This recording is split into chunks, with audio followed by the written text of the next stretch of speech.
नमस्कार। आज हम रणथंभौर के एक एक बहुत ही खास बाघिन की कहानी में उतर रहे हैं। नाम था एरोहेड। हाँ, एरोहेड। कई वाइल्ड लाइफ प्रेमी इस नाम को जानते हैं। उसे रणथंभौर की रानी भी कहा जाता था। बिल्कुल। और ये नाम, जैसा कि हमारे पास जो जानकारी है, उसके माथे पर एक खास तीर जैसे निशान की वजह से पड़ा था, है ना? सही, एकदम तीर के अगले हिस्से जैसा निशान, बहुत ही अनोखा। तो चलिए इस बाघिन की कहानी, उसकी जिंदगी और उसकी विरासत को थोड़ा करीब से समझते हैं। हाँ, जरूर।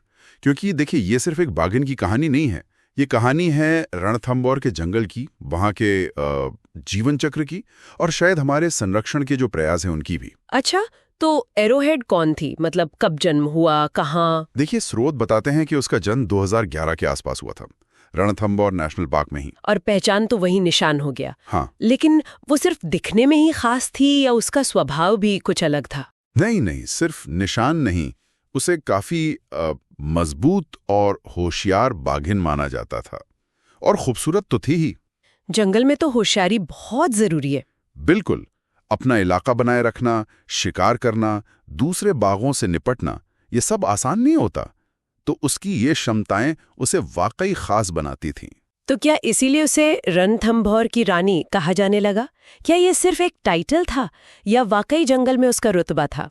देखिए, टाइटल से ज्यादा ना, ये जंगल में उसकी एक तरह की हैसियत को दिखाता है। और माँ के तौर पर भी वो बहुत सफल रही। अच्छा।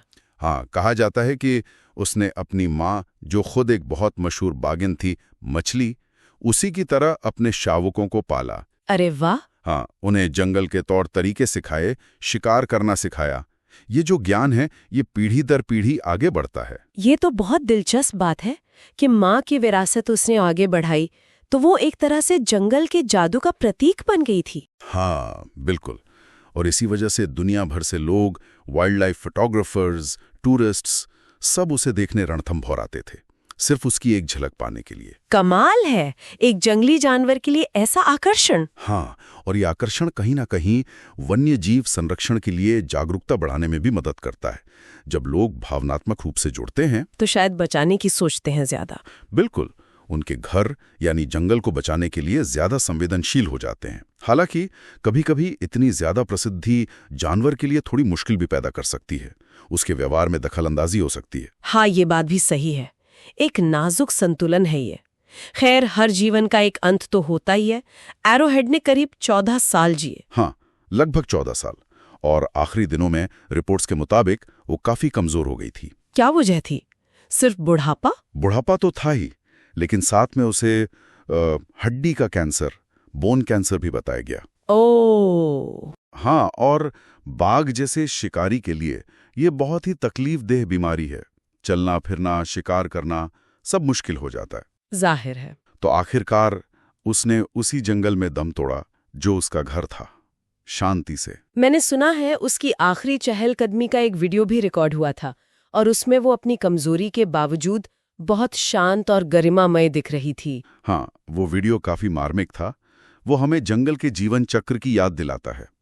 कठोर है पर स्वाभाविक है। हर अंत किसी नई शुरुआत का हिस्सा होता है वहां। तो एरोहेड की कहानी से हम क्या सीख सकते हैं? क्या ये बस एक बाघिन की कहानी है या इससे कुछ बड़ा संदेश मिलता है? मेरे ख्याल से संदेश ये है कि हर बाघ, हर जंगली जानवर खास है। हर जीवन मायने रखता है। एरोहेड की कहानी हमें याद दिलाती है कि इन शानदार जीवों और उनके घरों को बचाना कितना जरूरी है। हाँ, और उसके बारे में जानने से शायद हम उनके संसार को सुरक्षित रखने में ज्यादा मदद कर सकते हैं। बिल्कुल। उसकी कहानी ने, उसकी प्रसिद्धि ने अनगिनत लोगों को बाघों के प्रति, उनके आवासों के प्रति जागरूक किया। ये भी उसकी एक बड़ी विरासत है। सही कहा। उसकी जिंदगी सिर्फ एक बाघिन की कहानी नहीं थी। ये रणथंभौर के पूरे इकोसिस्टम में उसकी जगह और वाइल्ड लाइफ कंजर्वेशन की जरूरत को भी उजागर करती है। हाँ, उसकी प्रसिद्धि ने बाघों और उनके लगातार सिकुड़ते घरों की तरफ दुनिया का ध्यान खींचा। ये बहुत अहम बात है। और ये सोचने पर भी मजबूर करता है कि जब हम किसी जंगली जानवर की जिंदगी को इतने करीब से देखते हैं, यहाँ तक कि उसके आखिरी पलों को भी, जैसे एरोहेड के साथ हुआ, तो क्या इससे वन्यजीव संरक्षण के प्रति हमारा नजरिया, हमारा भावनात्मक जुड़ाव बदलता है? ये एक अच्छा सवाल है। शायद ये हर व्यक्ति के अपने अनुभव पर निर्भर करता है। लेकिन उम्मीद है कि ये जुड़ाव सकारात्मक बदलाव लाए।